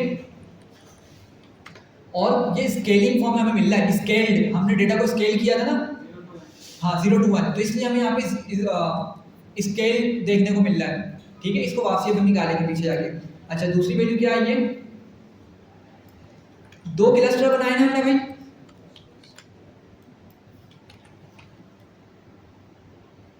ये मेरा क्लस्टर 2 है, तो क्लस्टर 2 की सेंट्रॉइड एज की सेंट्रॉइड की वैल्यू ये निकाली, इनकम की ये निकाली, और स्पेंडिंग स्कोर की इसने ये वाली वैल्यू निकाली, ठीक है। अच्छा अब आप यहाँ पे ये क्वेश्चन पूछ सकते हैं कि हमने तो पढ़ा था बहुत सारे सेंट्रॉइड कैलकुलेट करता है, बहुत सारे सेंट्रॉइड कैलकुलेट करता रहेगा, फिर हमें आंसर बताएगा, सही है, बिल्कुल ऐसे ही है। उसने बहुत सारे सेंट्रॉइड कैलकुलेट किए हैं, लेकिन हमें सब नहीं दिखाता वो, ये हमें वो सबसे लास्ट वाला सेंट्रॉइड दिखा रहा है, समझे। ये जो 3 पॉइंट्स हैं, ये सिंगल क्लस्टर है कि ये अलग-अलग कॉलम्स हैं? ये सिंगल क्लस्टर का, देखें ये हमारा डेटा किस तरह का 3 डायमेंशनल डेटा है, ठीक है। अगर मैं आपको थोड़ा सा इसको विजुअलाइज कराने की कोशिश करूं तो ड्राइंग मेरी वैसे बहुत बुरी है। लेट्स से ये 3 मेरे पास 3 एक्सिस है, 3 एक्सिस है। लेट्स से ये मेरी एज है, कुछ भी हम कहीं पे भी लिख सकते हैं, एज, ये इनकम है, और ये स्पेंडिंग स्कोर है एसएस, ठीक है। अब लेट्स से एज मेरे पास है 20 साल यहाँ पर कहीं आ रहा है, ठीक है। उसकी इनकम की वैल्यू कितनी है, लेट्स से 40,000 फॉर एग्जांपल, और 40,000 मुझे यहाँ पे मिल रहा है, तो सिंपल पॉइंट क्या होगा, 2D में अगर आप देखें प्लेन पे, पॉइंट यहाँ पे लोकेट हो जाएगा इस जगह पर, सही। ये आपका 2D है, लेकिन स्पेंडिंग स्कोर अगर लेट्स से इसका मिलता है मुझे 77 या 50 स्पेंडिंग स्कोर मिलता है, तो अब ये पॉइंट यहाँ लोकेट नहीं होगा, पता है कहाँ होगा, 3 डायमेंशन में समझिएगा इसको। लेट्स से 50 इसका स्पेंडिंग स्कोर मुझे यहाँ पे वैल्यू पता चलती है, तो अब ये पॉइंट ना 3 वैल्यूज की मदद से लोकेट होगा, सही है। तो मैं इस पॉइंट को यहाँ से हटाता हूँ, और मैं कहाँ लोकेट करूँ, ये आएगा थोड़ा सा बाहर की तरफ को आएगा, बाहर की तरफ को। अगर मैं आपको ये समझाऊँ, लेट्स से इसको यहाँ देखें, ये एज है, ठीक है, ये जो हिस्सा ये क्या है, ये एज है, ये वर्टिकल क्या है, ये इनकम है, ठीक है। और ये आगे की तरफ, इस तरफ आगे की तरफ क्या है, ये स्पेंडिंग स्कोर है, यहाँ समझ रहे हैं, ये एज है मेरा, ये वाली एक्सिस एज है, ये क्या है, ये वाई एक्सिस इनकम हो गया, ठीक। और ये थोड़ा सा इधर आ जाए पीछे की तरफ, ये क्या है, स्पेंडिंग स्कोर है। अब अगर सिर्फ 2 वैल्यूज हैं, एज और इनकम, एज कितनी 20, लेट से 20 मुझे यहाँ पे पड़ रही है, और इसकी इनकम कितनी है 40,000, तो सिंपल मैं इन 2 पॉइंट्स की मदद से यहाँ आऊँगा, मतलब ये मेरा 40,000 की वैल्यू है, 40,000 से आगे और यहाँ से ऊपर आया, एक पॉइंट यहाँ पे लोकेट हो गया, ये 2 डायमेंशनल डेटा है, ठीक है। अच्छा अब समझें, 3 डायमेंशनल डेटा अगर हुआ तो क्या होगा, 50 हमने स्कोर बोला था, स्पेंडिंग स्कोर का 50 है, तो एज 20 है, स्पेंडिंग स्कोर 40 है, लेकिन अब पॉइंट यहाँ नहीं लगेगा, वो थोड़ा सा आगे शिफ्ट हो जाएगा। इमेजिन करें थोड़ा 3 डायमेंशन के अंदर आगे शिफ्ट हो जाएगा, तो 50 अगर इसका स्पेंडिंग स्कोर यहाँ पर है तो क्या करेगा, एज से वो आएगा इस जगह पर 50 वाले स्कोर पे, और फिर इनकम से ऊपर आ जाएगा 40,000 पे, तो पॉइंट यहाँ पर लोकेट होगा, ना कि इस जगह पर। थोड़ा विजुअलाइज कर रहे हैं, हाँ तीनों एक्सिस के दरमियान आपका लोकेट होगा, ठीक है। तो तीनों एक्सिस के दरमियान जब लोकेट होगा तो हमें क्या चाहिए होगा, तीनों के हिसाब से सेंट्रॉइड की वैल्यू को देखना पड़ेगा, सही है। तो ये जो हमारे पास वैल्यूज हैं, ये सेंट्रॉइड की वैल्यूज हैं, कि एज का सेंट्रॉइड यह आया, इनकम का यह आया, और स्पेंडिंग स्कोर का यह आया, लेकिन ये क्लस्टर 1 की वैल्यूज हैं, ठीक है। तो अब अगेन मुझे बताएं, इमेजिन करें यही आपके पास एक 3 डायमेंशन डेटा है, एक उसने क्लस्टर बनाया इस जगह पर, कहीं इस जगह पर उसने क्लस्टर बनाया, ठीक है। जैसे फुटबॉल कंसिडर कर लें, फुटबॉल या क्रिकेट बॉल, उसने एक यहाँ पे लाके रख दी कि हमारा एक क्लस्टर यहाँ पर है, ये 3 डायमेंशन है, एक एक्सिस ये रहा, एक एक्सिस यहाँ पर है, और एक एक्सिस यहाँ पर है, एक बॉल यहाँ रखी हुई है, तो इसका सेंट्रॉइड लेट से इस जगह पर है, इस पॉइंट पर उसका सेंट्रॉइड आ रहा है, ठीक है। तो मुझे बताएं उस सेंट्रॉइड की कितनी वैल्यूज होंगी, 3 होंगी ना, 2 तो नहीं होंगी, मेरी बात समझ रहे हैं। उस पॉइंट को निकालने के लिए मुझे कितनी वैल्यूज की हेल्प लेनी पड़ेगी? 3 डायमेंशन के हिसाब से देखें, एक आपका स्पेंडिंग स्कोर, ठीक है, एक आपका इनकम होगा और एक आपका उसकी एज की वैल्यू होगी। इमेजिन करें थोड़ा सा, तो बनाना थोड़ा सा मुश्किल है, अगर इस तरह से समझ सकेंगे तो क्लियर हो जाएगा। तो इसीलिए हमें ना ये 3 वैल्यूज़ की मदद से एक सेंट्रॉइड मिल रहा है। सेंट्रॉइड तो एक है, लेकिन ये 3 वैल्यूज़ मिलेंगी तो मुझे आपको एक सेंट्रॉइड मिलेगा, ठीक है। और ये सबसे फाइनल वाला सेंट्रॉइड है, सबसे फाइनल वाला जो उसने कैलकुलेट किया, हमें ये दे दिया, बिल्कुल उसके कोऑर्डिनेट्स ये हैं, और C2 भी उसने हमें इस तरीके से लाके प्रोवाइड कर दिया, ठीक है। खैर आगे बढ़ते हैं, तो हमें ये वैल्यूज़ मिल गई सेंट्रॉइड की। आगे बढ़ते हैं, अब हमें क्या करना है, सेंट्रॉइड के साथ एक मसला ये था कि ये स्केल्ड डेटा था, और अगर आपको याद हो हमने पीछे पढ़ा था कि हम कभी भी वाई वाले डेटा को स्केल नहीं करते, जो आउटपुट वाला डेटा होता था सुपरवाइज मशीन लर्निंग के अंदर। तो लेकिन यहाँ तो हमें करना पड़ा, क्योंकि हमें पूरा डेटा ही उसको देना है मॉडल को, तो इसलिए हमें स्केलिंग करनी पड़ी। तो यहाँ पे एक फंक्शनैलिटी होती है इन्वर्स ट्रांसफॉर्म के नाम से, ये देख रहे हैं कि हमने स्केलर को बोला कि क्या करो, इन्वर्स ट्रांसफॉर्म करो। ट्रांसफॉर्म करते तो क्या होता था, हमारे बड़ी वैल्यूज को छोटी बना देता था वो, सही है। इन्वर्स में क्या करेगा, छोटी को बड़ा बना देगा वापसी, जो भी उसने जिस स्केल पे भी हमारे डेटा को रखा होगा ना, उसको वापसी छोटी से बड़ा बना देगा। तो जब मैंने इसको रन किया तो आप देखें हमें अब ये 3 वैल्यूज़ बता रहा है कि भाई एज 48 ईयर्स है और इनकम उसकी 60,000 के अराउंड है और उसका स्पेंडिंग इसको 32 है, ठीक है। ये आपका पहला सेंट्रॉइड है, ये 3 वैल्यू से आपका क्या बनेगा, पहला सेंट्रॉइड बनेगा और क्लस्टर 1 के अंदर, और ये तो आपका दूसरा सेंट्रॉइड बनेगा क्लस्टर 2 का। सही है, पहुँच नहीं आता सब। चलिए आगे बढ़ते हैं जरा जल्दी से। अच्छा, सेंट्रॉइड्स का हम जरा प्लॉट करते हैं, और आप देखें ये हमारा सेंट्रॉइड आ गया, जो एक्स है ना, ये हमारा सेंट्रॉइड है। क्या किया मैंने, ये देखें, पहले तो कोई स्कैटर प्लॉट बना दिया मैंने, जो पर बनाया था उसी कमांड से।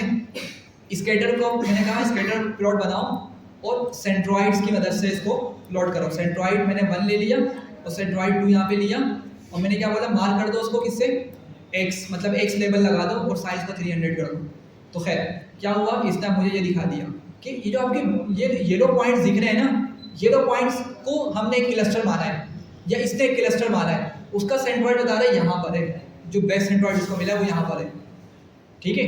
और ये जो आपके पर्पल पॉइंट्स हैं, इनका सेंट्रॉइड यहाँ पर है, सही है। तो इसने इस तरीके से सेंट्रॉइड की लोकेशन यहाँ पे लगाई और फिर इस तरीके से जाके प्रॉपर हमें बता दिया, ठीक है। आगे बढ़ते हैं। अब देखें सवाल ये होता है कि हमें तो डेटा में दिख रहा था कि भाई हम इसको एक सेंट्रॉइड मतलब इसको एक क्लस्टर बोल सकते थे, इसको दूसरा बोल सकते थे, इसको तीसरा, ये चौथा और ये 5वां क्लस्टर हम बना सकते थे, बजाय में दिख रहा है डेटा में, ठीक है।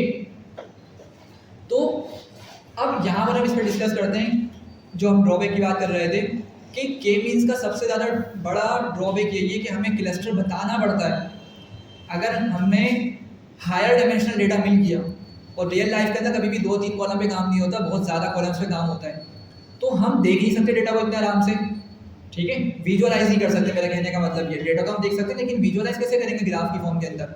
तो जब हम डेटा को विजुअलाइज नहीं कर सकते तो हम कैसे आइडेंटिफाई करेंगे कि भाई 10 क्लस्टर बनेंगे, उसमें 3 बनेंगे या 5 बनेंगे। मेरी बात समझ रहे हैं, अभी तो 2 डायमेंशनल डेटा था, हमने समझ लिया आराम से। उस सिनेरियो में हम क्या करेंगे, तो उस सिनेरियो के अंदर हम एल्गो टेक्निक का यूज़ करते हैं। एल्गो टेक्निक क्या करती है, हमें बताती है कि हमने अपने डेटा के अंदर कितने क्लस्टर्स रखने चाहिए, हमें अपने डेटा के अंदर कितने क्लस्टर्स रखने चाहिए। एल्गो टेक्निक में बता दूं क्या होती है, पहले हम आगे कोड लिखते हैं। मैंने क्या किया, एक इनर्शिया का वेरिएबल बना लिया और मैंने एक लूप लगाया। मैंने क्या बोला, 1 से 11 तक के मेरे क्लस्टर बनाएंगे। अभी तो मैंने सिर्फ 2 क्लस्टर ऊपर बना दिए थे, अब मैं वही काम जो हम करते आ रहे हैं ना, हम 11 क्लस्टर बनाएंगे। पहली अटैम्प्ट में सिर्फ 1 क्लस्टर, दूसरी लूप के अंदर 2 क्लस्टर बनेंगे, तीसरे लूप में 3 क्लस्टर। ये देख रहे हैं, n क्लस्टर में मैंने क्या लिख दिया, k की वैल्यू को लिख दिया कि यहाँ से जो वैल्यू ला रहा हूँ बारी बारी k की वैल्यू यहाँ पे असाइन करते रहो, और रैंडम स्टेट मैंने 42 कर ली। क्यों, क्योंकि मैं इसको बोल रहा हूँ कि तुमने ऊपर जो डेटा उठाया था ना, वही डेटा हमारे पास यहाँ पे यूज़ करो दोबारा से, ठीक है। और फिर मैंने वही किया, मॉडल को फिट किया, क्योंकि क्लस्टर डिफरेंट बन रहे हैं ना भाई, क्लस्टर डिफरेंट बनेंगे तो मुझे मॉडल को ट्रेन करना पड़ेगा। ये देखें, ये आपका ये असल चीज़ है, बस ये चीज़ आप माइंड में उठा लें। ये देखिए, हमने ऑब्जेक्ट बनाया और फिर मॉडल को ट्रेन किया, बस ये 2 लाइन आपकी इंपॉर्टेंट है, ठीक है। बाकी तो ये आप मतलब फिक्स है ना, ये चीज़ें आप निकाल लेंगे इसको। तो मैं क्या बोल रहा हूँ इसको यहाँ पर कि बारी बारी इतने इतने क्लस्टर्स बनाते रहो, कभी 1 बनाओ, फिर 2 बनाओ, फिर 3 बनाओ, फिर 4 बनाओ, करते करते 11 क्लस्टर तक जाओ। और क्या करो, इनर्शिया कैलकुलेट करो। अब इनर्शिया क्या चीज़ होती है, सिंपल सी चीज़ है, इसको भी डिस्कस कर लेते हैं ज़रा। चलें, अब लेट्स से मेरे पास ये कुछ पॉइंट्स हैं, ठीक है। मुझे ज़रा बताएं इसका सेंट्रॉइड कहाँ पर आएगा। हाँ भाई, ज़रा जल्दी से बताएं इसका सेंट्रॉइड कहाँ होगा। अगर मैं इधर लोकेट कर दूँ कुछ इस जगह पर, ठीक है, मोर और लेस तकरीबन यहाँ पे इसका सेंट्रॉइड होगा, ठीक है। थोड़ा सा मैंने इसको हाईलाइट कर दिया, ये सेंट्रॉइड हो गया।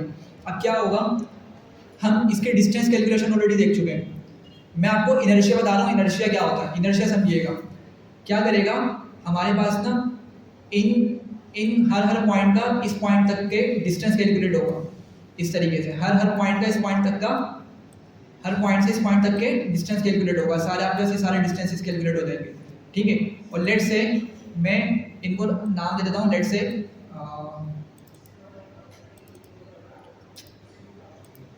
से इसको मैंने D1 बोल दिया, इस वाले डिस्टेंस को, इसको मैंने D2 बोल दिया, इसको मैंने D3 बोल दिया, इसको D4 बोल दिया, ये D5, D6, D7, D8, ठीक है। और भी ज़्यादा हो सकते हैं, ये सिर्फ समझाने के लिए। तो ये जो मैंने डिस्टेंस निकाले हैं ना, अगर मैं इनका सम कर लूँ, क्या करूँ, इनका मैं सम कर लूँ, तो जो वैल्यू मिलेगी उसको हम क्या बोल रहे हैं, इनर्शिया बोल रहे हैं।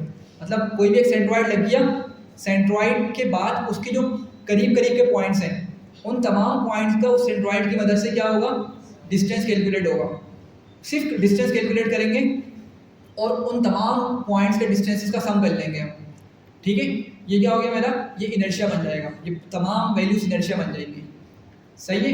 तो हम क्या कर रहे हैं यहाँ पे, उस के मीन्स को बोल रहे हैं कि जो इनर्शिया आ रहा है ना इस करंट क्लस्टर की वैल्यू पर, वो मेरे पास इनर्शिया में सेव करवा दो, ठीक है। एग्जीक्यूट करते हैं, तो उसने क्या किया, डिफरेंट वेरी इनर्शिया की वैल्यूज़ को सेव करवा दिया। अब मैं बताता हूँ आगे क्या कर रहा हूँ।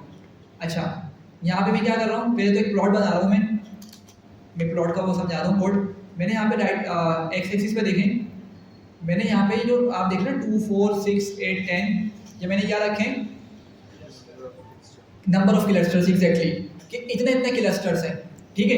इतने क्लस्टर्स पे मेरा इनर्शिया क्या आ रहा है, कुछ इस तरह से देखने को मिल रहा है। अब ये समझें, देखें ये एल्बो कर्व कहलाता है, क्या कहलाता है, एल्बो कर्व। अब इसको इस तरह समझें कि जब मेरे पास यहाँ पे कितने क्लस्टर हैं, ये कितनी क्लस्टर की वैल्यू है, 1 होगी। यहाँ पे सेंटर है ना, ये 1 होगी, 0.5 थोड़ी सी और पीछे की तरफ होगी, ठीक है। तो 1 क्लस्टर है।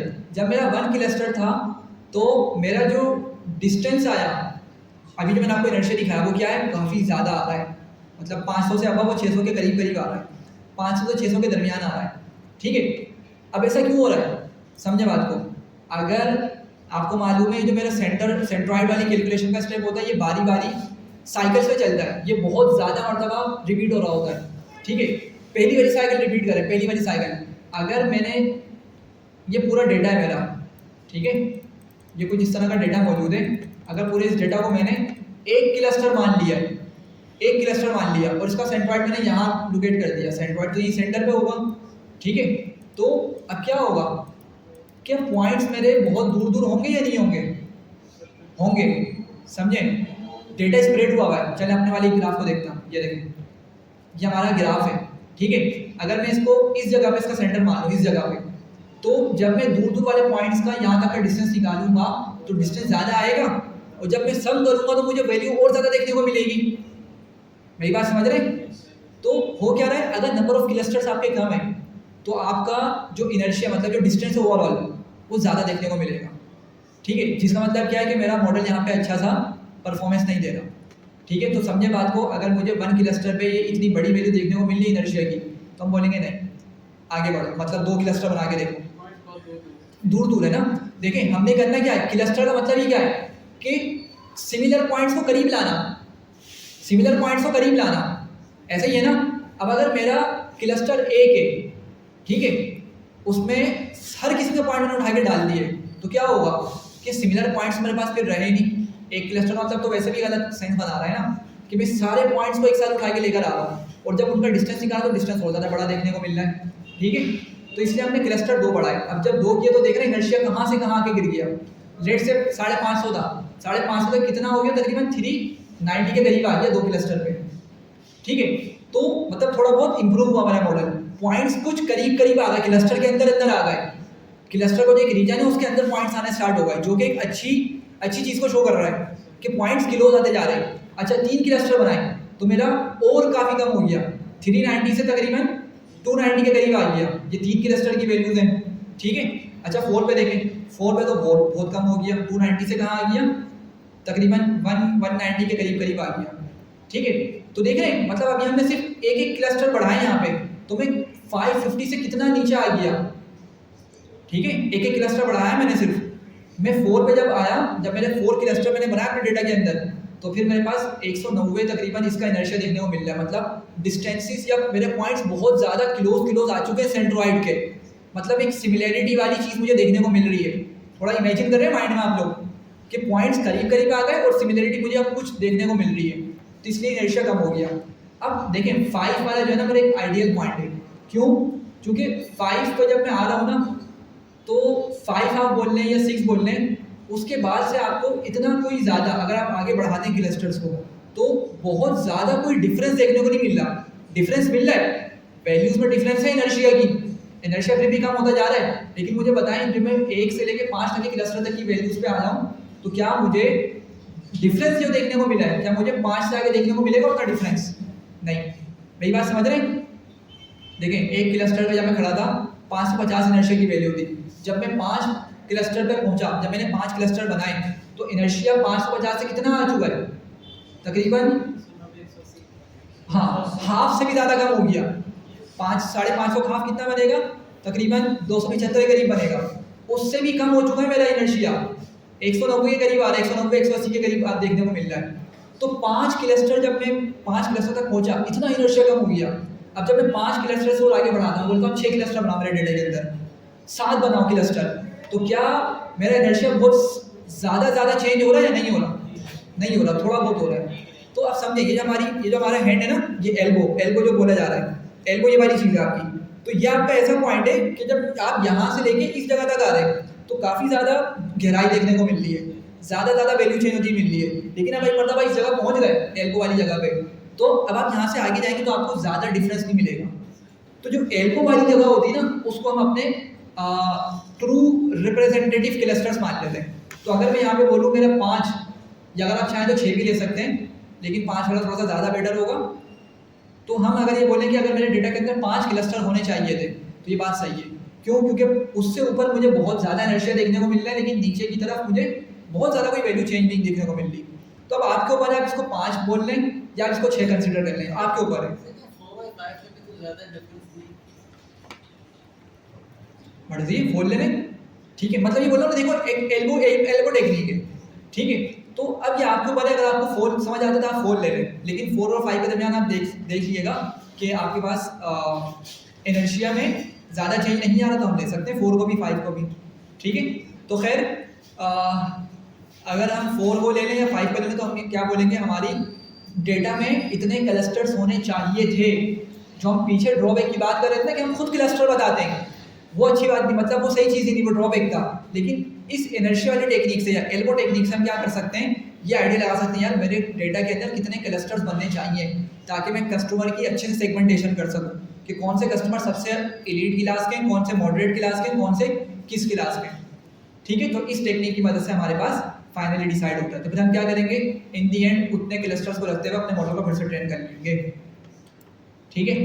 तो ये इस तरीके से हमारा के मीन्स एल्गोरिथम काम करता है। जरा देखें, अब मैं लेबल्स लगाऊंगा तो मुझे 5 वैल्यूज देखने को मिलेंगी, 0 1 2 3 4 5, क्योंकि 5 हमने क्लस्टर्स रखे, समझ रहे बात को?